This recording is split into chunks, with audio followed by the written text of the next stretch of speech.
that is now producing the fruit that many have been warning about throughout our culture, and that is wokeness ideology. It's taking over every facet of our society, and sadly, oftentimes even the church. But what exactly does it mean to be woke, and what should Christians do about it? How should Christians think about it? Uh, how should we think through these issues that are so prevalent in our culture? I'm Adam Tucker with Southern Evangelical Seminary, and this is Why Do You Believe?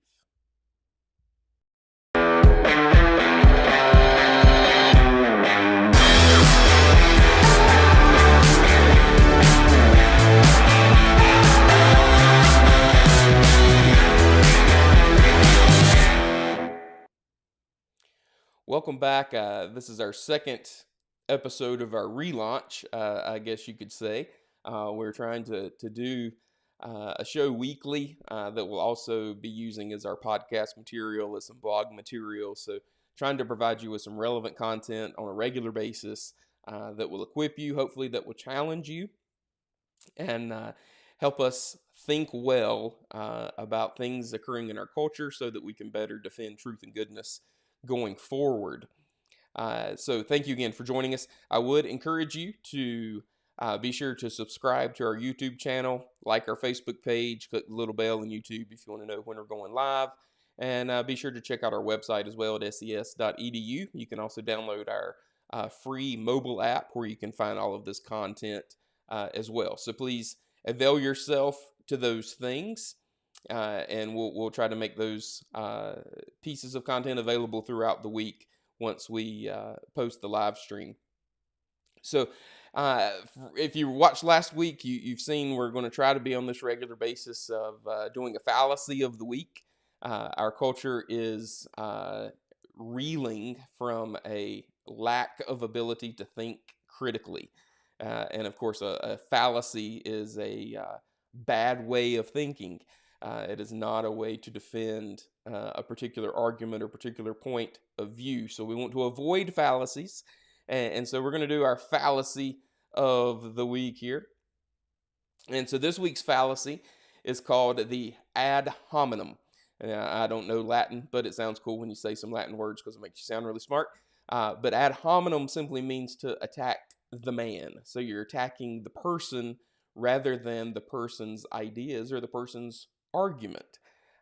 If you watch political debates, if you watch the news, if you interact with people on Facebook, this happens probably 90% of the time where we resort to name calling or belittling or something to that effect rather than actually examining ideas, examining arguments, and seeing if conclusions actually follow from what's being said.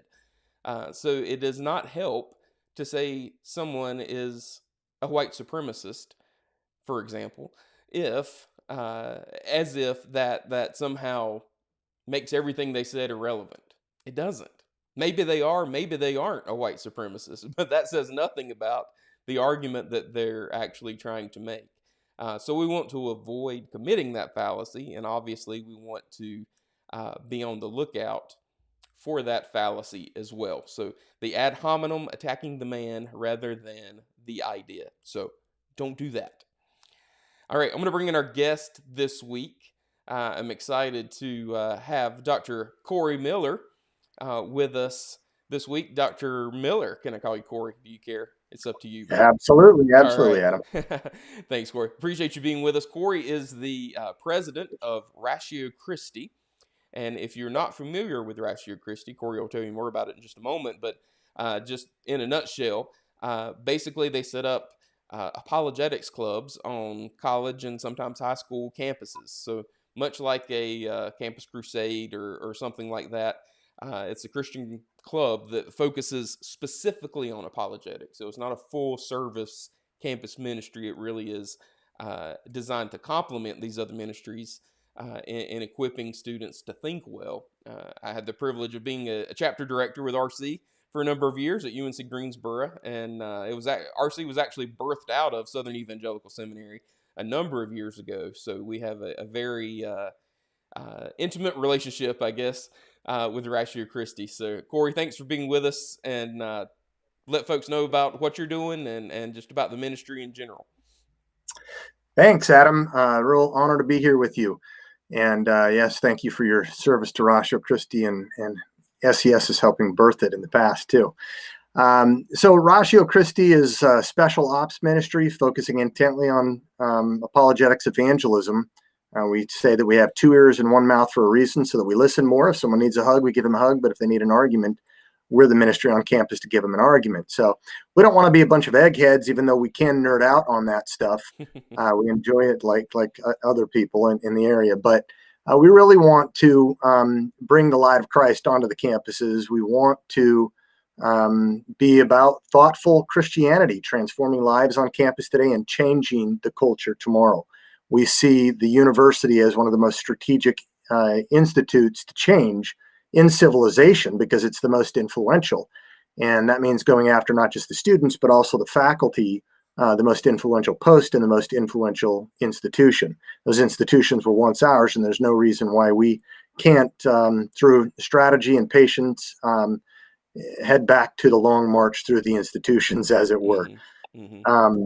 And so Ratio Christi is the reason of Christ, and that's our center. And we have our marching orders. So we partner well with other people, 125 campuses, several international posts, and just excited to be here. Thank you. Awesome. Yeah, and before I forget to mention, I think I was just made aware that one of our SES alums is now the director of Ratio Christi Canada, and you guys just, I think, got your nonprofit status in Canada, I believe. That's true. So about 2 years ago, we got incorporated there and already faced potential legal problems and decided we're not going to do anything. We don't have the Constitution of the United States like we do here, and we faced plenty of battles here and continue to do so. We waited till we got charitable status. We finally got that, and now, next step. So we've got a board, a bank, bylaws. What other B can I think of up there? Banking, whatever, I don't know, bookkeeping. So one of your grads is now our national coordinator up there. We've got some missionaries on the East Coast, some on the West Coast, and some board members in the center there. So just starting to move out there. Yeah, awesome. Well, I'm sure, as we'll get into in the course of our conversation, a lot of the wokeness ideology that we're seeing in our culture today stems from the life of the university over the last several decades. So we don't want to jump into that just yet, but there is a tie here that is very important, and if we neglect the university, we see what happens in the culture. So I look forward to jumping into that. So a lot of folks familiar with SES know that we talk about Thomas Aquinas a lot, and so we have a few different segments on our show that are built around some of the headers that Aquinas would use in a lot of his writings, specifically the Summa Theologia. And so he would always present the best case he could against whatever point he was making, whatever topic he was talking about. He would present the best arguments against what he actually thought. And then he would have an on the contrary portion before he segued into making his case and answering the argument. So we want to have a segment called On the Contrary, and we'll have a little fun.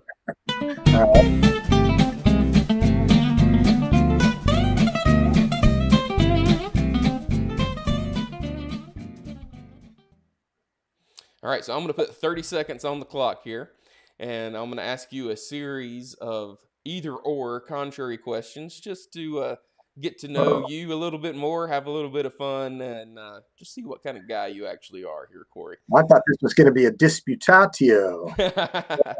Too much Latin. All right, here we go. 30 seconds on the clock. All right, Star Wars or Star Trek? Star Wars. All right, good man. Shower in the morning, shower at night? Shower in the morning. Oh, see, I can't sleep if I do that. I'm a nighttime guy. Dogs or cats? Dogs. Good man. Cats are from the devil, I think. Let's see. Printed books or ebooks? Printed books all the way. Okay. That's 30 seconds already, man. That goes quick. I have. I must say, I've gone digital as much as possible, which I guess will be fine until the EMP strikes and we lose all electricity or something. But I understand you're a purist. That's okay. It Nothing wrong makes with moving better, doesn't it? that. This is true. You don't have a bunch of boxes. Grab the iPad and you're good to go. Awesome. All right, let me switch to this shot here, and we'll jump into our actual topic for the day, All which right. is this idea of wokeness ideology, being woke. So, tell us a little bit about what it means to be woke, and how you got into writing and talking about these things in the first place. Well, it's almost like a second phase of the Enlightenment, except for those who are woke, awakened, enlightened, don't like the Enlightenment thinkers. You might see it as there's a tripartite battle going on between the pre-modernists, the modernists, and the postmodernists. But being woke is being awakened to the reality that there are no meta narratives in culture. Western civilization has been largely a source of oppression, and much of that oppression doesn't come simply from Enlightenment thinkers, along with their logic and science and other tools that dominant groups use to oppress subordinate groups. But it also comes from our biblical history, the Bible being a meta narrative itself. Is a discourse or a hegemonic power that is very influential through its use of language and other things to create the patriarchy, to create heteronormativity, to inspire things like capitalism, individual rights, and so forth, universal views of human nature, whereas the postmodern milieu rejects not only the individual, but also the universal. But we started to find, as I was studying Marxism in graduate school at Purdue, that Marxism is alive and well. It did not die with the crushing of the wall in East Berlin. It was alive and well in the universities, infiltrating rather quickly into high culture and academia, and that was the plan for many, many years. I could go back and give more history, but I don't want to continue to talk too much if you want me to stop there for a moment. No, that's fine. Actually, I do want to get into a little bit of where this thinking comes from, just so we do have a little bit of framework to it didn't just appear over the summer out of thin air. We really are reaping the harvest of ideas that have been planted for decades here. So give our listeners a little bit of that Yeah. history so we have some Okay. context. Okay. So it's an amalgam of some postmodern thinking, which didn't really take shape until the 1950s. Jean-Francois Lyotard coined the term postmodernism, which had some roots in Nietzsche, but really this comes from an earlier movement based on the failure of earlier Marxism. Marx was a modernist thinker in the modern era, but Marxism had failed in some of its predictions. And after World War I, the idea was that the workers of the world were supposed to unite, pull up their boots, and throw off the ruling class, the bourgeoisie. And that didn't happen. They pulled up their boots and they went to war against each other. And people scratched their heads. Headquartered in Germany, in a place called Frankfurt, Germany, developed the School of Critical Theory in Frankfurt, Germany. And so the Frankfurt School of Critical Theory. And in that, they launched what was called cultural Marxism or neo-Marxism, a new novel development on Marxism, sharpening the ultimate goal, but looking at the strategy differently, that some of the predictions were off and that you had to not go after, say, hard revolution or the coercive elements of society like government and law enforcement and military, but instead go after the non-coercive elements like education and religion. And as one neo-Marxist, a prominent one down in Italy, Antonio Gramsci, he wasn't part of the Frankfurt School, but they intertwined. He talked about this long march through the institutions and specifically focusing on the cultural aspects of education and religion. It's going to take a slow, long, drawn out process. Well, as history would have it, World War II is about to emerge. Most of the founders of this new movement of critical theory were Jews, and they were globalist socialists. And globalist socialists, i.e., Marxists, didn't always get along with national socialists, i.e., Nazis, Hitler and Stalin, case in point. And so in 1933, when the National Socialist Party came to power, Germany was not a good place to be if you were a Jew and a globalist socialist. So they got out of there, eventually made their way to Columbia University on the East Coast in the United States, and started to filter out through there to Brandeis University and many of the Ivy Leagues, and got their way to the West Coast and started to publish a lot of tracts and influential booklets, such that by the 1960s, it was perfectly timed for the student protests, the sexual revolution, and so forth. And in neo-Marxism, in critical theory, they branched out. It wasn't simply the haves and the have-nots, the bourgeois, the proletariats, the oppressed and the oppressor groups, victims and victimizers. In terms of economics, when we think about communism as an economic movement, instead it transcended that and went to race, class, sex, gender, ethnicity, nationality, even religion. So every category in culture. And so all of these issues were being addressed. And right in time for the student protests, the sexual revolution of the 60s, it exploded. These tracts and books and booklets took on new life. And many of those students involved went to graduate school. And by the time they reached their zenith, their apex in the 90s, that's when postmodernism really took shape, beginning in the humanities and the social sciences. Simultaneously was the time that the university professorate began to rise from a ratio of liberal to conservative professors, which was relatively, close, 2.3 to 1, left to right, suddenly shot up. And over the last 20, 25 years, it's gone from 12 to 1, from 2.3 to 1 to 12 to 1 across the board in every discipline, but 23 to 1 in like New England, and in certain disciplines like religious studies, it's 70 to 1.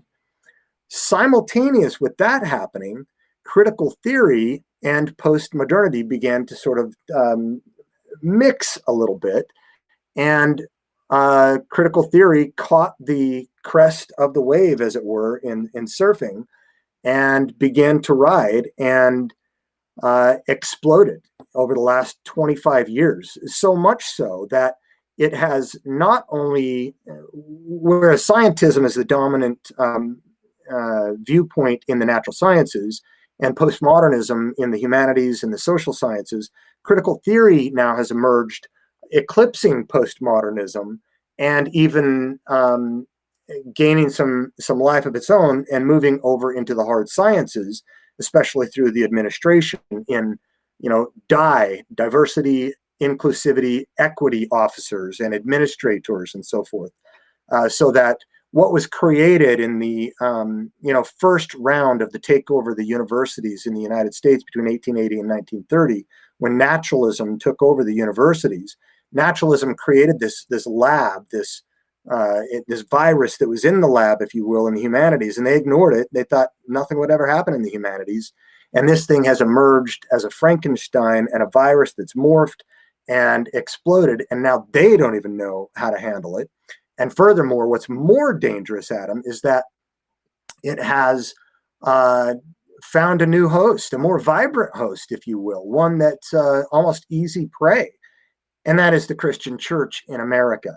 It has infiltrated our seminaries, our campus ministries, academic societies, and churches. And that's where we're at today, is a divide within the church itself on being woke or remaining as an oppressor? So help us understand. We hear the term critical theory specifically right now. We hear a lot about critical Mhm. race theory, but what does that really mean in a nutshell? What is critical theory in general? How would you best describe that? Sure. Yeah, as a trained philosopher, I always think about things in terms of philosophy. The three major branches are, and your audience will probably know, metaphysics or reality, then on top of that, epistemology or knowledge, and then ethics. So, what is real? How should we know what is real? And how should we then live based on what we know about reality? Well, critical theory goes under other names: identity politics, social justice, neo Marxism, cultural Marxism. If any of those terms make sense, throw them like socks on a wall and see what sticks, and you're probably within the ballpark. But their view of reality when it comes to human relations is that human relations are perpetually in this interlocking tension with one another in terms of the haves or the have-nots, the victims or the victimizers, the oppressed or the oppressors, the bourgeoisie and the proletariat.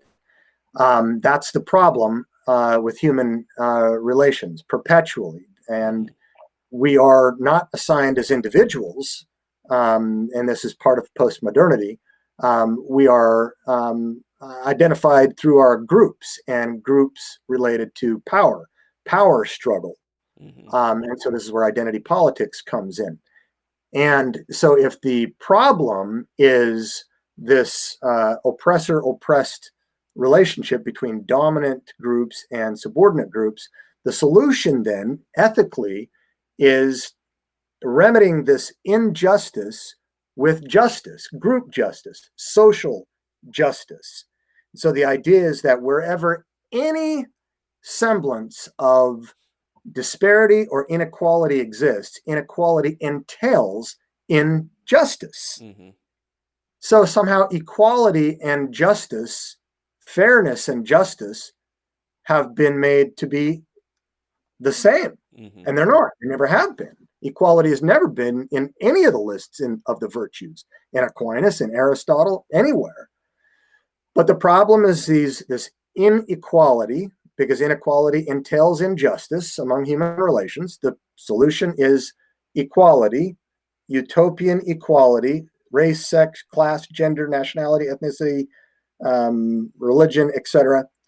And the way to get there is through these language games, these hegemonic discourses.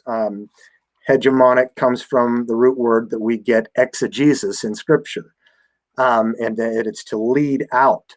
Um, we use these language narratives, these discourses, as it were, to influence the culture and subvert the culture through language.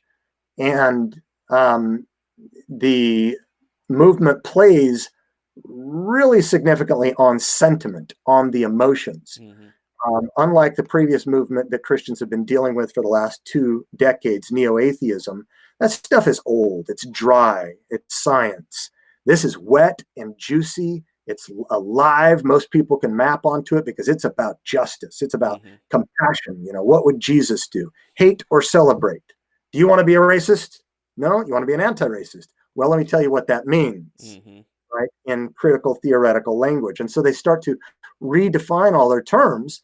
And as it is, most people can't say anything back, even if they learned the terms, because if you exist in one of the oppressor groups, race, class, sex, gender, or maybe a lot of them, in your case, you're a white male Christian, maybe capitalist, you're getting older, you have this intersection of a number of dominance, and you just can't see it, you're blinded to it. Hmm. And so the oppressed, they have an edge, they have the ability, and this is the epistemology, they have the ability to see things you cannot see because they have to live with the oppressors and live under that dominance, but they also live as an oppressed. And so they have a maybe a double viewpoint. They are more woke, Hmm. more enlightened, as it were, and that gives them more moral authority as well.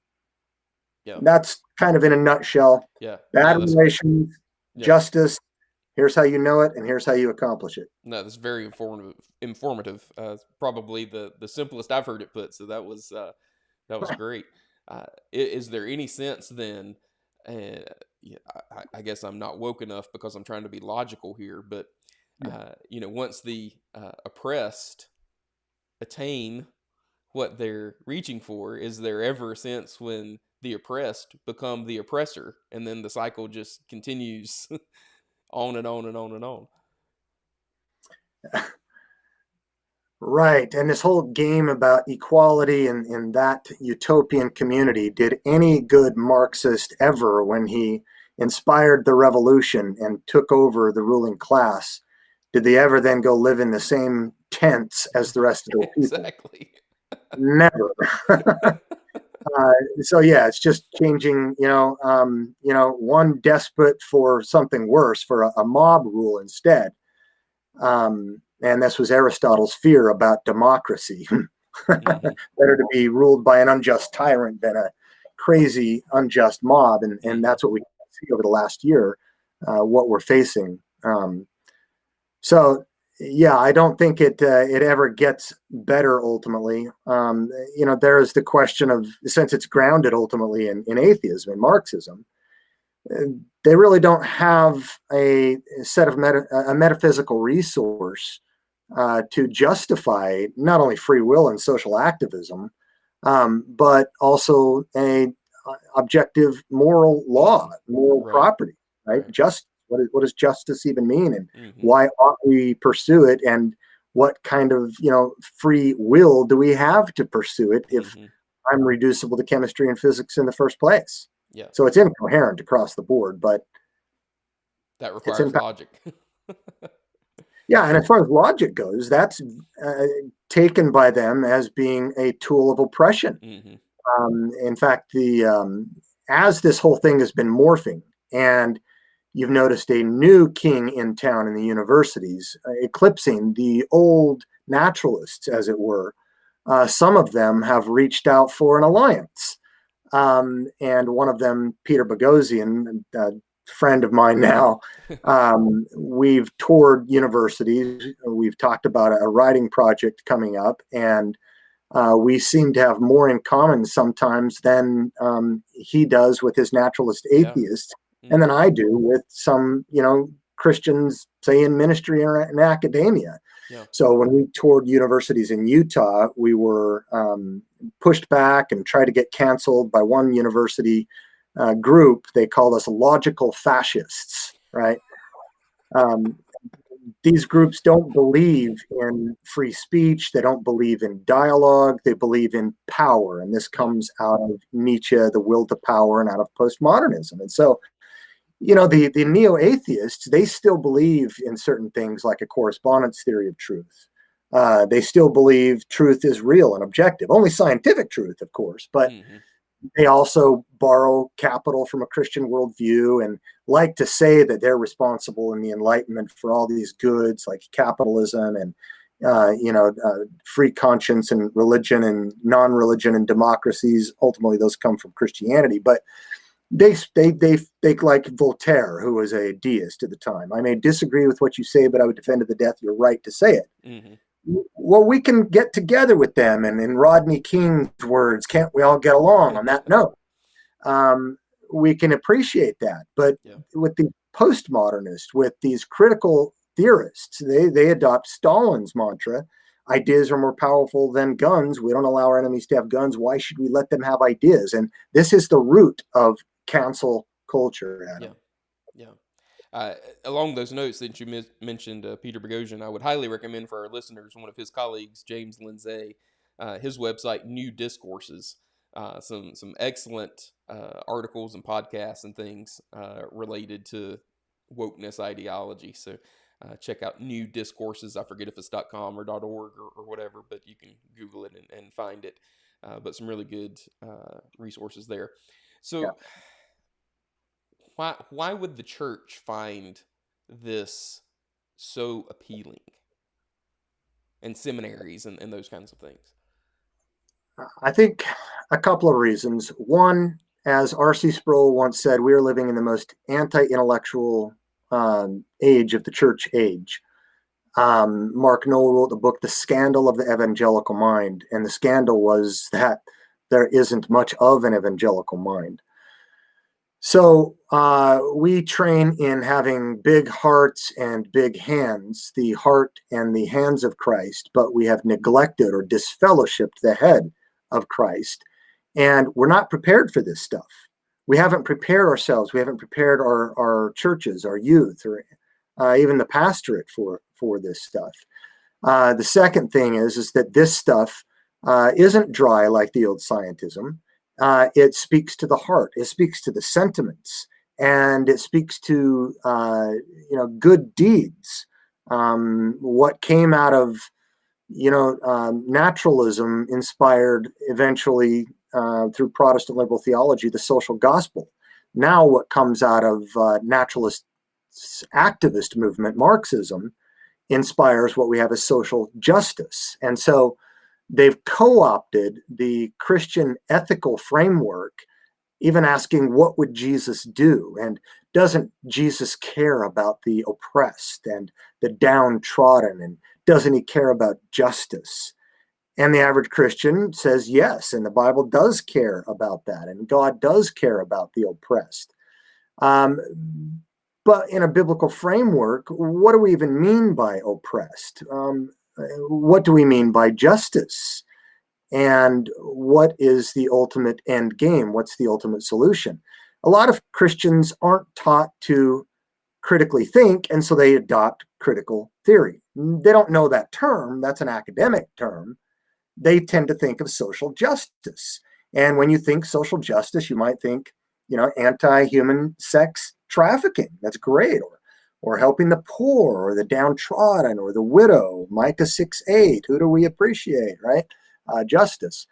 But they don't realize that this has been co-opted, so that in that Trojan horse that is called social justice includes other things like reproductive justice or abortion, economic justice, socialism, environmental justice, climate change laws, sex and gender justice, homosexuality, transgender, polyamory, racial justice, not just equality, but now equity, reparations, payback, revenge, and even research justice, not using majoritarian or dominant group texts anymore.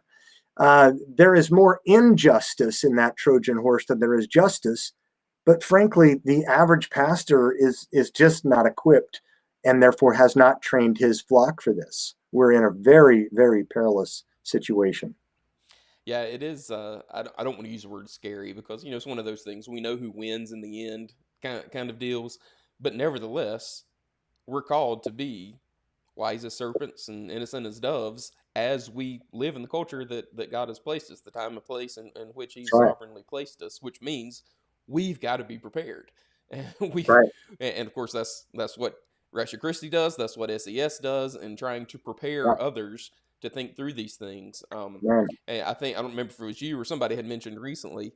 I think it was you actually that uh, on Facebook, and you've mentioned it a bit here that for years it's been all about the science, the hard sciences, even the philosophy of science and those kinds of things. But now it really is about the social sciences in regards to the Christian apologetic task and where the battle, so to speak, the war of ideas is taking place today. So you've mentioned a Right. little bit of this, but I'm just curious, what kind of things are you seeing on the ground, especially with campus ministries or with I know you've been in some litigation recently for free speech and those kind of things on campus. So what are you seeing? Well, we're seeing the hostility ramp up. We were given a little bit of reprieve over the last 4 years. Our attorneys were highly emboldened and knew that we had opportunity there to actually have free speech, but not just free speech, free thought. This new insidious ideology is attacking cognitive liberty. You can't even think the wrong things. There is truth and there is political truth. There is justice and there is social justice, and they are not the same. And so just in the last, like 6 years that I've been here with Ratio Christi, we've been involved in about 30 cases of legal proceedings. I personally was an ethics professor and had to reach out and get pro bono help through, attorneys' help, and some atheist students in my class actually defended me, and I was eventually exonerated. But we've recently taken part in a Supreme Court case. Oral arguments ended January 12th. We'll find out May or June. Perfect motif for 2020. Young black male accosted by two white police officers and kicked off campus for preaching the gospel. That last part does not play into the narrative, but that's now at the Supreme Court. Wow. And then 8 days later, I won't get into the details yet. It's still underway, but thanks to my relationship with, Bogosian, and the fact that I reached out to the Secular Student Alliance to see if they would attend our events, and they wouldn't. They put me on their email list, so I always see what they're doing every month. And they let me know early that litigation was coming, so I knew about it before I heard about it from the other end. And so they sued the Trump administration on the last day strategically, the Betsy DeVos Department of Education, who put a regulation in to help further protect religious conscience, not just free speech, but free thought, cognitive liberty. And it's crazy, but we insist that our student officers actually beat Christians. I know, who would think? Not the rest of the students, but so we wanted protection for that. We had it, but they sued the Trump administration, the Department of Education, knowing full well that Biden would take over the next day and say, "Oh, gee, yes, we've done wrong in the Department of Education. We're sorry. We'll let that piece go." Mm-hmm. And so, we're just in preparation right now to help defend Biden and the Department of Education for free speech and free thought. It's called the Constitution of the United States, the law of the land. Many campus ministries don't want to engage, but we have a theology of litigation. We need to stop asking the question at all turns, what would Jesus do? Because if we always asked that, well, then I wouldn't be a father, because that presupposes I had sexual intercourse, and Jesus would never have sex, unless it was the Mormon Jesus, right? We don't ask what would Jesus do. In every case, he was going to be the Messiah, not a father. He wasn't going to be a police officer, a justice, or something like that. What would Paul do? He'd litigate the heck out of people if it made sense. He would appeal to Caesar. And so, I get the sentiment that a lot of Christians don't want to litigate or, feel like they're going to mission drift outside of the gospel itself. But the problem is, number one, if you're kicked off campus, or if you're marginalized now because it's in corporations as well, if you lose your job, if you lose your livelihood, if you lose your access to proclaim the gospel, you don't have a bullhorn loud enough 10 miles away to preach the gospel, right. Number one. And number two, we need to be in these places of influence.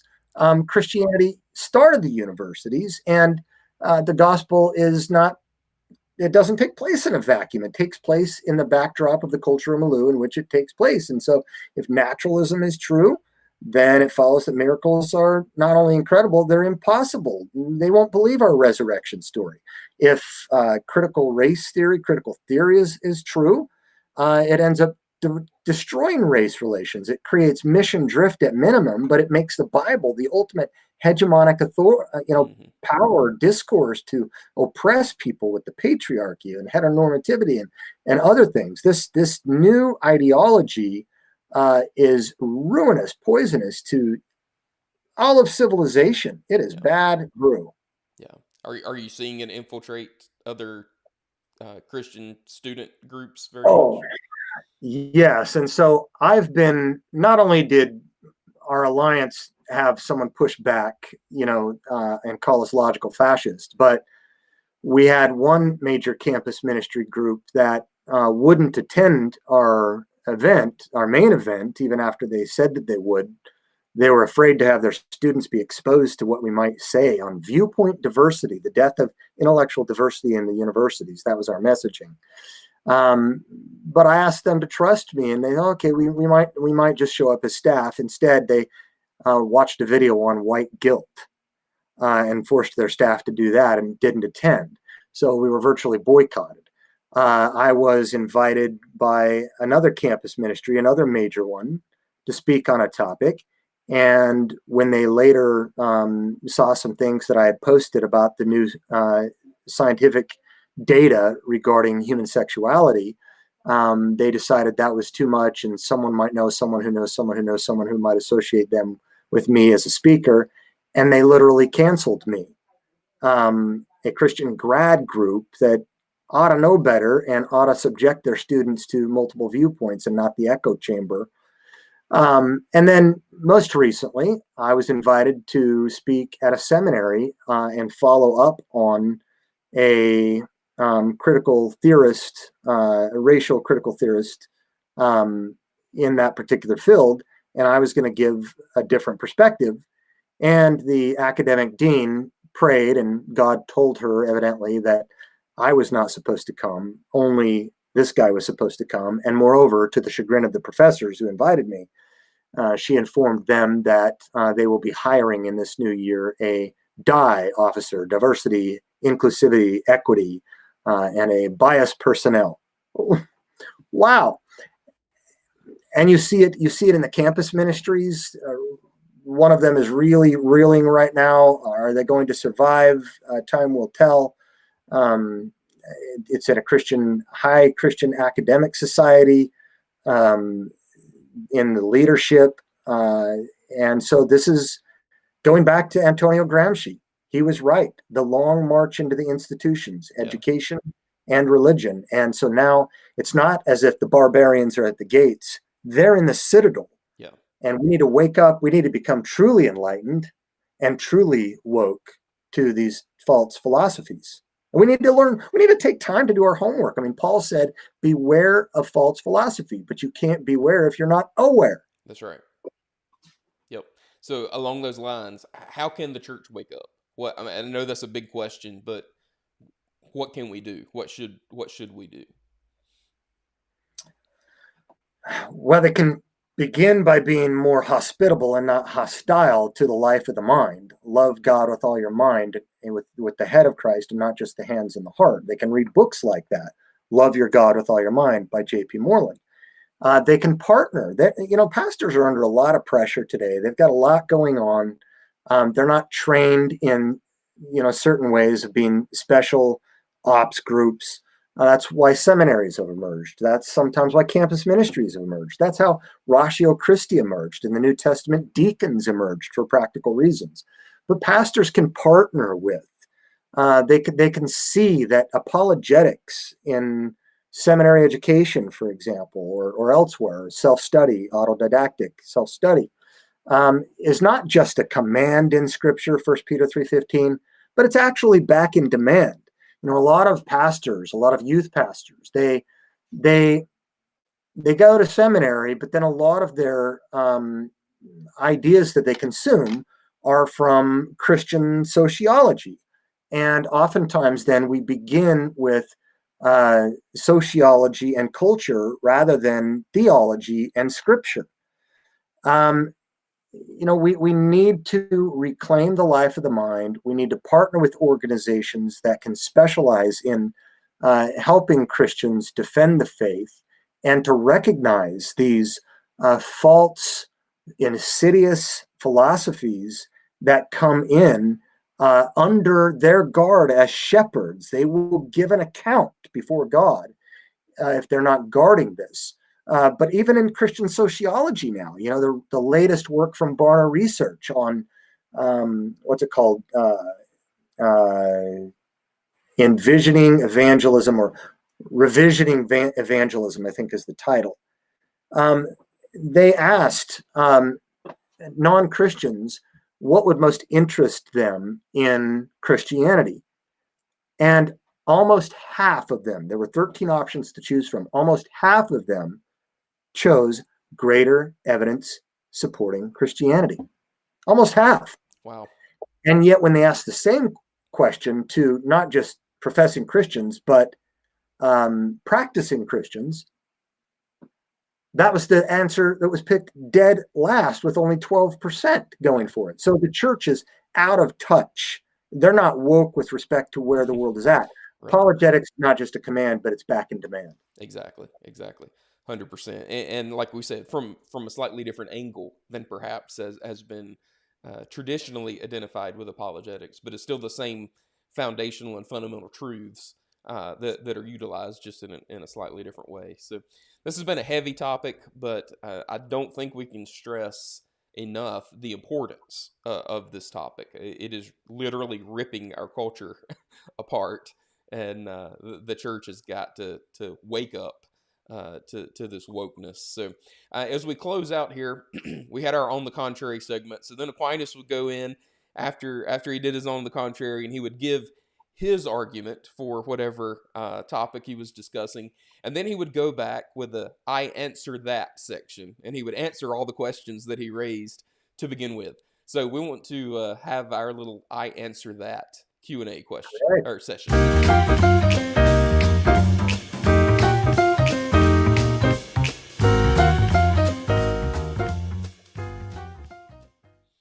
So unfortunately, we don't have a call-in show or anything like that. That would be kind of cool, but we would probably be here all day. So let's just look at some of the common questions that people will probably be thinking of, and I'm sure you can think of some as well.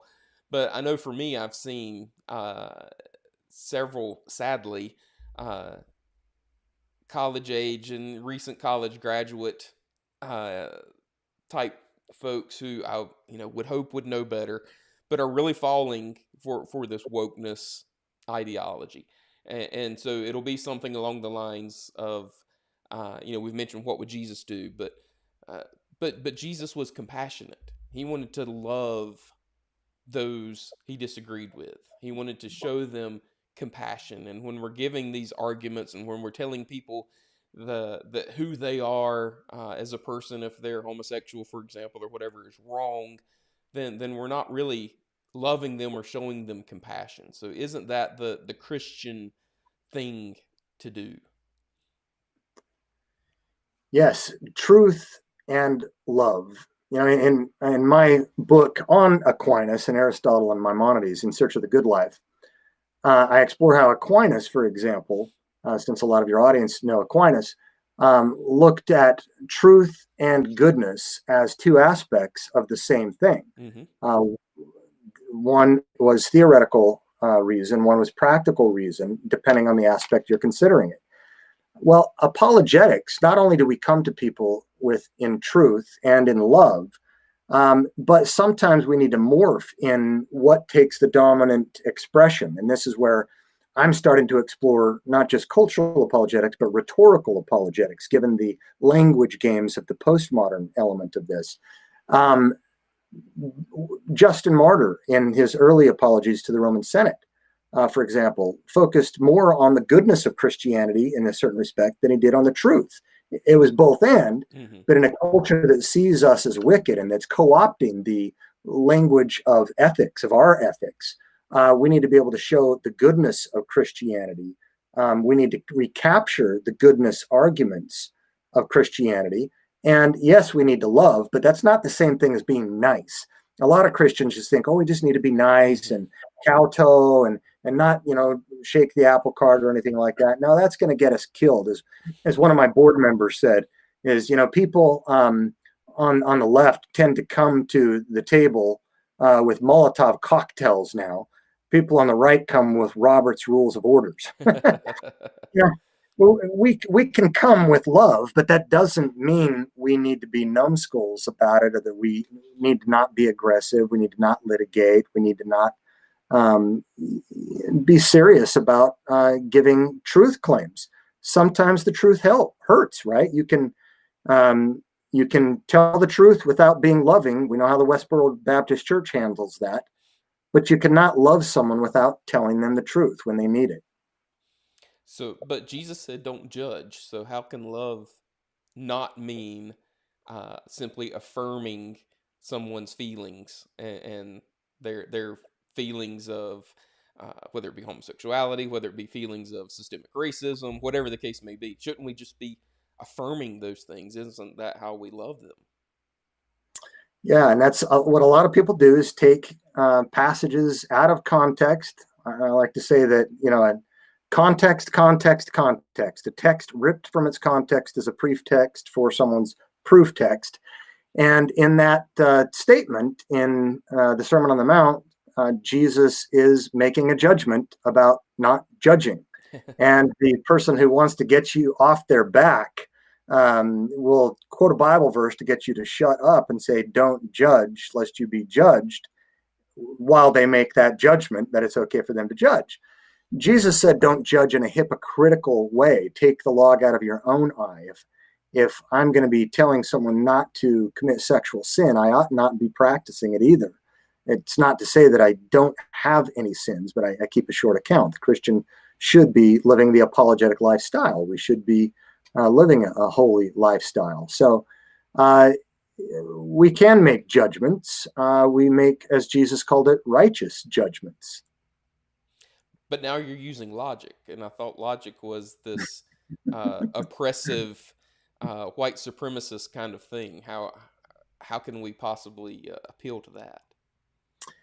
Yeah, with the postmodern milieu, there is no truth, no knowledge, no logos. Logocentrism was, gone according to Derrida. Critical theory started with a background similar, but somehow they decided, we can't focus on deconstructivism forever because that would deconstruct us. And so they helped themselves to a small element of objective truth. And that is only the oppressed class can see that. So they borrow it when it's helpful and convenient. Now you can't escape that. Logic is a part of reality. It applies to all of reality.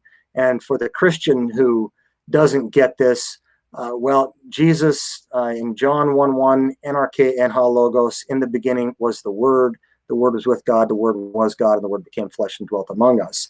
And so logic is not something we invent, it's something we discover. It's just as true to say God is logic as it is to say God is love. Mm-hmm.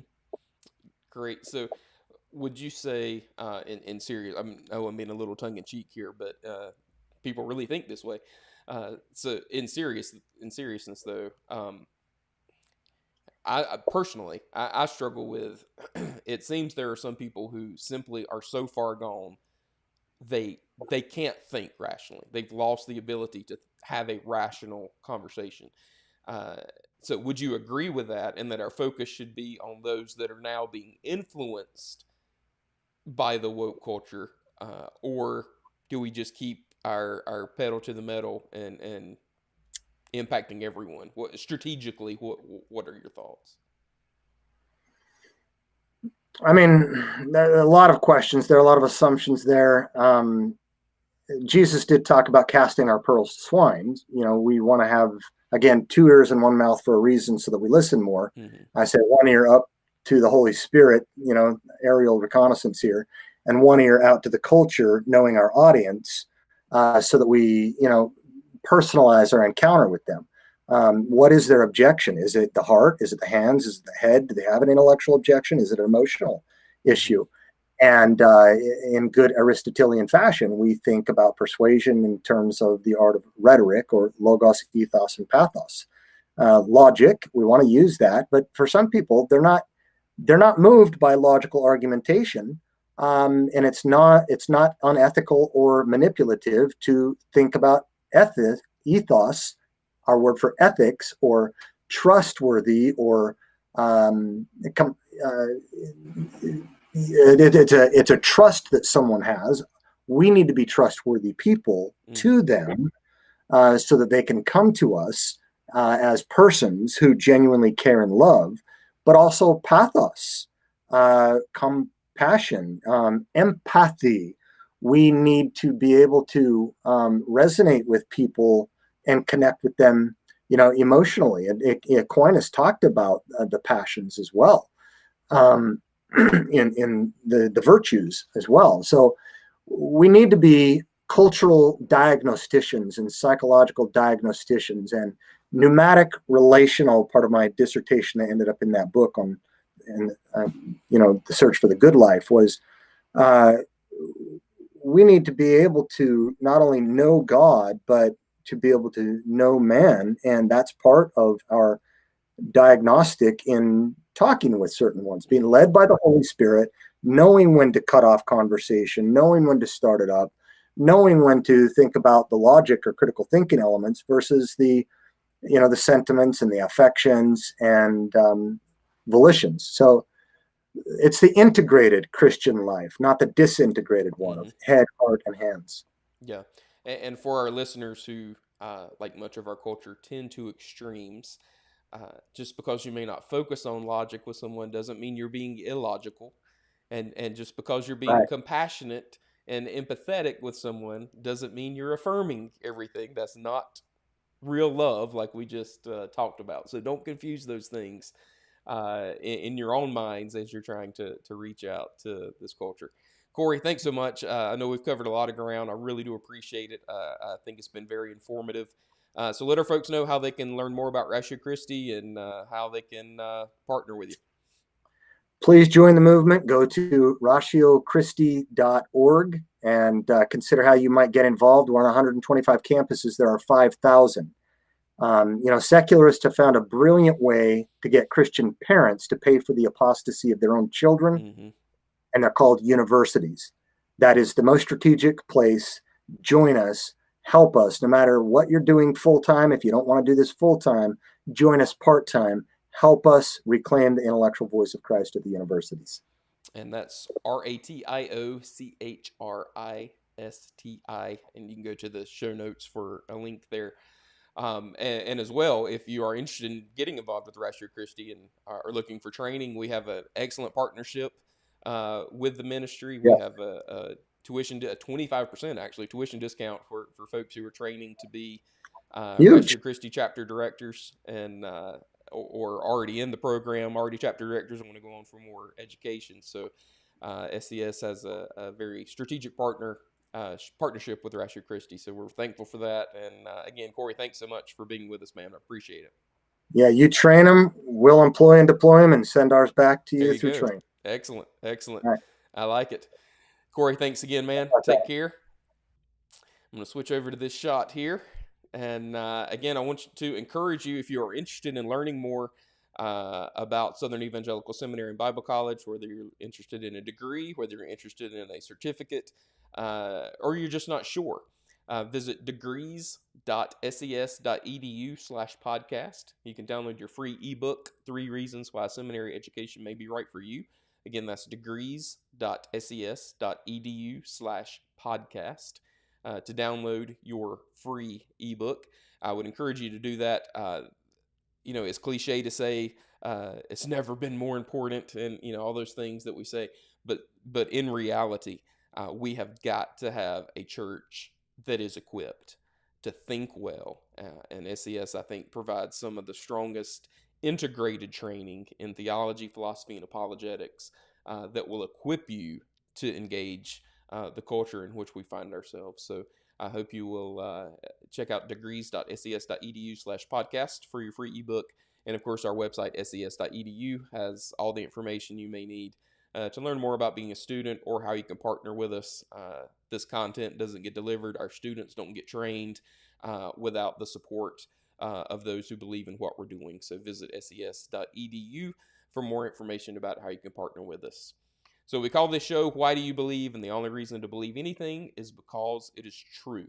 So go and share the truth with someone today. Providing an integrated approach to theology, philosophy, and apologetics that will equip you to proclaim the gospel, engage the culture, and defend the truth. That's SES.